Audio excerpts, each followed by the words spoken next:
Maghihigpit na simula sa Miyerkules ang pamunuan ng PITX katuwang ang ilang ahensya para sa nalalapit na Semana Santa. Kaugnay niyan, nalamin natin kung gaano kaligtas ang bus na inyong sasakyan. Yan ang ulat ni Isaiah Mirafuentes live. Isaiah? Dire dito ngayon sa main entrance ng Parañaque Integrated Terminal Exchange at makikita mo ngayon sa aking likuran, bahagyang pasahero pa lamang, kaunting pasahero pa lamang ang pumapasok dito. Pero ayon sa pamunuan ng PITX, sa mga susunod na araw, asahan na mga fully booked sa mga biyaheng pa Bicol at Baguio. 25 taon ng driver si Mang Salvador. Sa tinagal-tagal niyang nagmamaneho, alam niya na mabigat ang kanyang responsibilidad. 2 beses kada araw nagmamaneho siya ng bus patungong Lipa, Batangas. At sinusiguro niya na nakakondisyon ang kanyang sarili. Ako po sadyang hindi na rin nagiinom.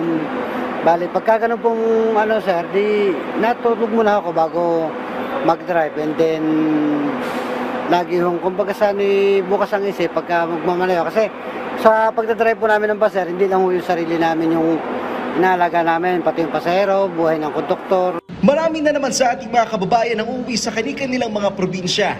At ang PITX ang terminal ng bus na dinadagsa tuwing sasapit ang Semana Santa. May biyahe rito pa norte hanggang sa Mindanao. Pinakamalayo ay ang papuntang Davao. Simula sa Miyerkules, inaasahang maghigpit ang seguridad ang PITX. Makikipagtulungan ang PITX sa DOTR, LTFRB, LTO, MMDA at PNP para sa mas maayos na operasyon ng terminal. Pero paano nga ba malalaman kung ligtas ang bus na iyong sasakyan? Una, ang mga driver ay dapat nasa maayos na kondisyon. Alinsunod dito, magsasagawa ng random drug testing ang PITX. Kailangan hindi rin lasing o nakainom ang bus driver. Pangalawa, siguraduhin may fire extinguisher sa lahat ng bus. Pangatlo, hindi kalbo ang gulong. Pang-apat, walang basag ang windshield at epektibong wiper. Pang-lima, komportable dapat na makaupo sa mga upuan. Pang-anim, gumagana dapat ang mga busina. Panghuli, required din ng mga driver at konduktor na i-check ang kanilang makina kada araw. Ayon sa PITX, palagyan silang magsasagawa ng safety check sa mga bus maging sa driver at konduktor nito. Sa mga pasahero, beforehand, check nyo na sa mga bus companies. Pwede nyong i-message yung official Facebook page natin. Marami namang sumasagot dyan. Yung CSR natin or yung customer service representatives, sumasagot yan 24/7 para malaman nyo na kung ano yung number ng bus companies nyo. Check nyo na may available tickets pa ba para dun sa dates na gusto nyong magbiyahe. Isa yun. Tapos yung pagbagahe naman, wag na tayo masyadong magdala ng maraming gamit para hindi tayo ma-hassle.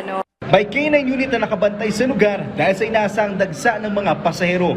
Bawal ang pagdadala ng mga matutulis na bagay kagaya ng itak, gunting at kutsilyo, maging mga flammable materials gaya ng lighter.